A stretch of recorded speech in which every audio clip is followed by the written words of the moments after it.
Hello mga mamis! Another ulam recipe na naman ang isi-share ko sa inyo na pinasimple pero pinasarap using Good Life Sesame Oil and Good Life Oyster Sauce. Ang recipe natin sobrang simple at mala Chinese style. First, prepare muna natin ang chicken. Gamit ko chicken wings at pinutol ko lang sa dalawa kagaya nito. 500 grams pala ang ginamit ko dito.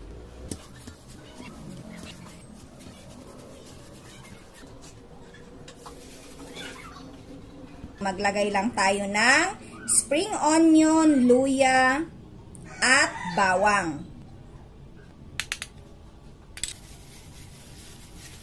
Massage muna natin. Isunod ang light soy sauce, dark soy sauce, at syempre ang Good Life Oyster Sauce. Ito yung magpapalinamnam ng ating recipe. Naglagay din ako dito ng kaunting sugar. I-massage ulit at mag-a-add tayo ng cornstarch.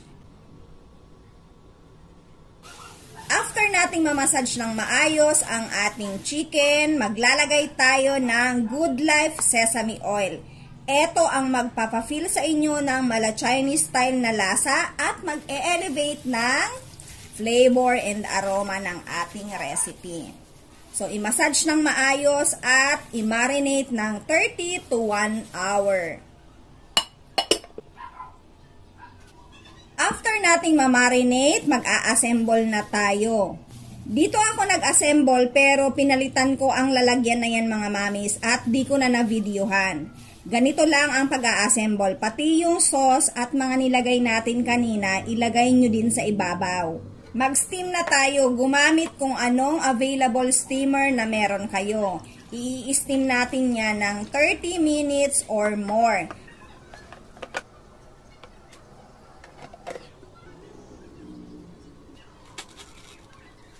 And after 30 minutes, ganito na yung ating ini-steam.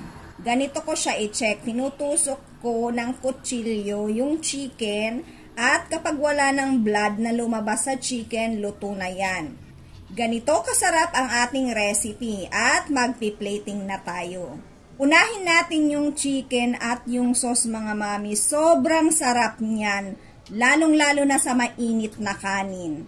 Naglagay din ako ng pulang sili at green na sili at kaunting spring onion. At syempre, hindi natin papalipasin ang tikiman time! Sobrang sarap ng lasa nito at ang amoy niya level up na level up. So ganito kasarap mga mamis ang niluto natin kahit sobrang simple lang ng mga ingredients na ginamit natin. At ang sauce na yan sobrang sarap niyan sa mainit na kanin at itong chicken ang sarap papakin. So, ayan, sana nag-enjoy kayo sa aking simple ulam recipe na i-share. Thank you for watching. Enjoy!